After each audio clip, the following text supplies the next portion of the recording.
مولاي صل وسلم دائما أبدا على حبيبك خير الخلق كلهم. Dünyada kökler yerler yaratılgınca zaman, yaşırılgan hazna deyesi biz bulgan aman. Son bildirmege suyup halkka da öz kudratın bir ari onur yaratıp Muhammed koydu atı. Tavus kuş dey suratı nur özü yarıp beri anı kondurmak üçün bir terek durgan erim. Şol terekke de konup silamak üçün yesin uzun tasbihler etip maktadı Tengirisi. Ol buğar cevap beri buğar tasbih eti bu hal bulan arada 70 bin yıllar öte bir yedi has kuluda 70 bin yıllar tamam yalnız ibav ettiler arada arı kalam.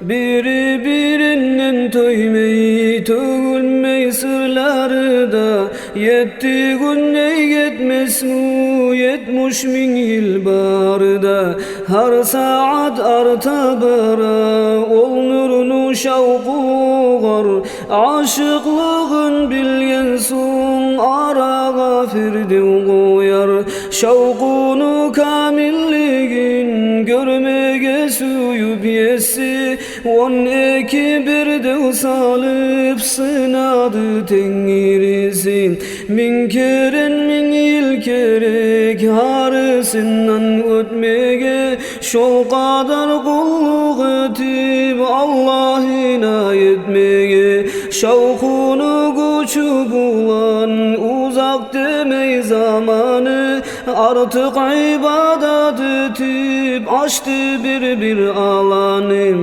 12'den ötüp hakka yetişken saat uzun bir solu alıp tinçaydı buldu rahat.